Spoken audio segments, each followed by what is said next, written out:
Hey, what's up everybody? Today I'm going to be reviewing the NM-116. This is a Cold War First Era tank destroyer / light tank.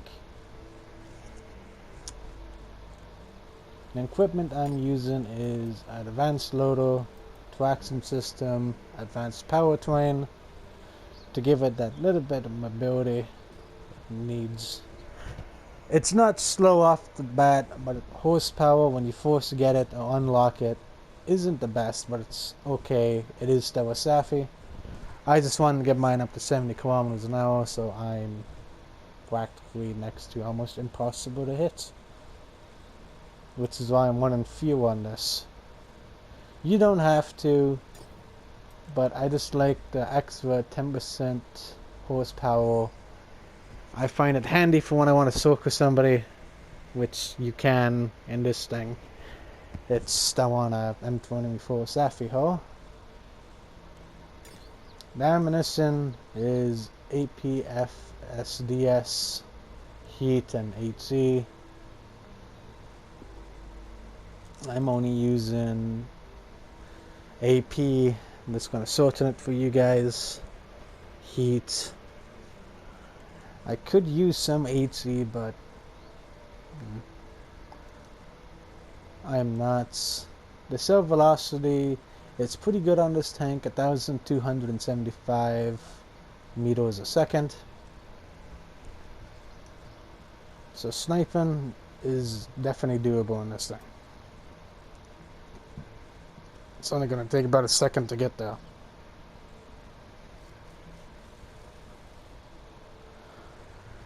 Now, this thing's armor is pretty much non-existent, though. It is still a Safi, so the most armor you're probably going to have is around 30, but I'm using rapid loader, rapid aim, steady aim.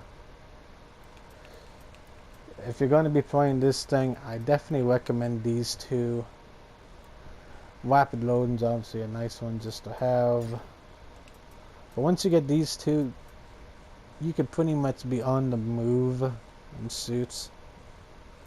I could already do it reliably. If you were to get one again snapshots, it'd be pretty damn crazy, I think. I might get those two. And then maybe clutch breaking. I'm pretty sure with a fully kitted out commando, this thing would almost be like an aimbot. I'm serious, by the way. Especially if you put situational awareness on it. You could pretty much counter the light tanks with this thing. Now, but I am going to move on to the little bit of armor this thing has, which isn't much. 38 millimeters. And then the rest is just 25, 19, 12. Light tank armor. Don't even have enough armor to stop a HE cell in this game mode. Yeah, so if you see these light tanks, load HE. See this kind of tank destroyer, load HE. You're gonna be doing big damage, but that's only if you can hit it with, well, HE.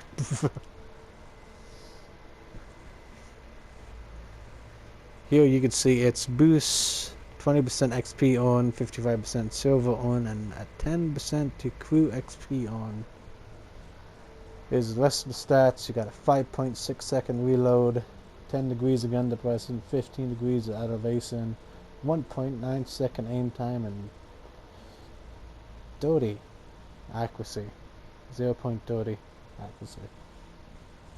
Now we're going to move straight on into the battle. Hey guys, and welcome to the battle. Here is where I can talk about this tank's mobility, firepower, accuracy, a little more, but accompanied with some nice gameplay in the background. But truthfully, I could have had a lot better game in the background, but this is stuff right, so we'll just miss it. Now, if you look at the back of my tank, I forgot to mention this in the gloves. but we're going to be attempting to run away here in a second.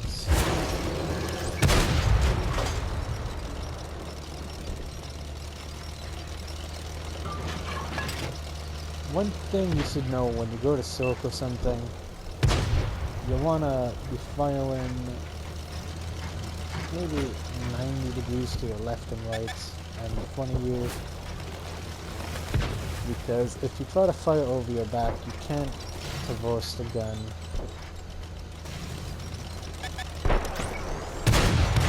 If you ever played M48 or the I don't know what an M1 Abrams problem is. That's basically what this thing suffers from. You can't traverse the gun in the back because there appears to be a little piece of metal there. You could probably see it right there. I really hope you do.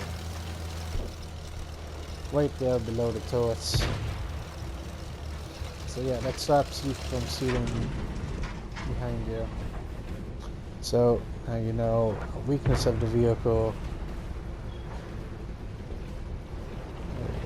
If you're ever getting a fight with one, you could hide behind it as long as you're under it. It does not have that great 10 degrees against the person in the wheel. Not sure how much it has, but not much. I swear to God, when I'm trying to run away, I'm in a Watson tank. Put it that way. You have the person, but you don't. Now, here's a good moment. You can really see the top speed and mobility. If you don't have the traction system, stuff like that, these corners are a lot more wider. And it's why I'm using that stuff.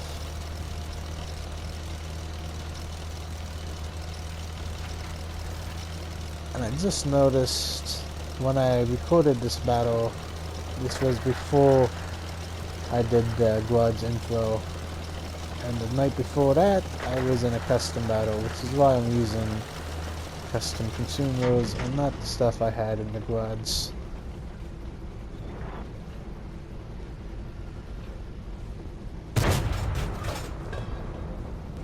Need a bit of free vision there. I want to kill the enemy light tanks so I can't get spotted when I can use free vision.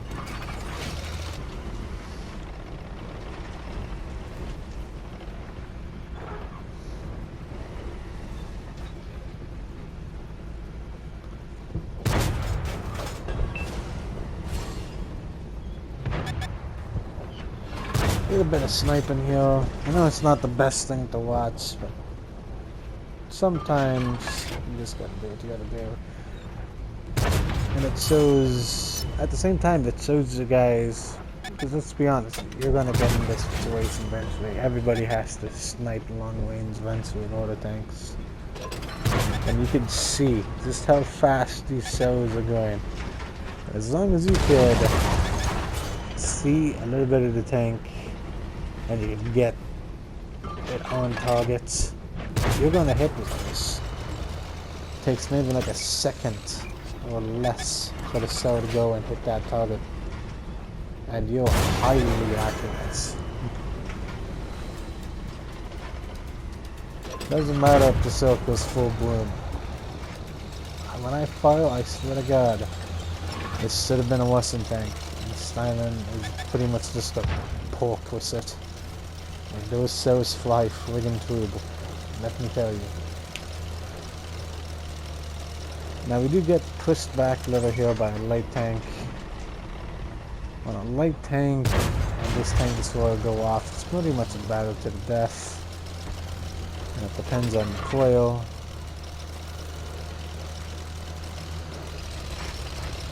I notice there's only 3 enemy tanks left, and you could literally play this like a light tank. At the end of the game, you have hit points saved up, you have great top speed. And remember what I said before about the accuracy? Man, you're about to see just how crazy it really is. Snipes. long distance away. About over 70. Speeds at the bottom left.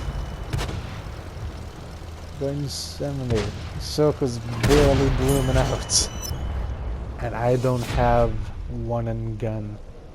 Imagine if I had that fully pimped out crew. Like I said in the garage, goddamn aimbots. But I hope you guys enjoyed this tank review.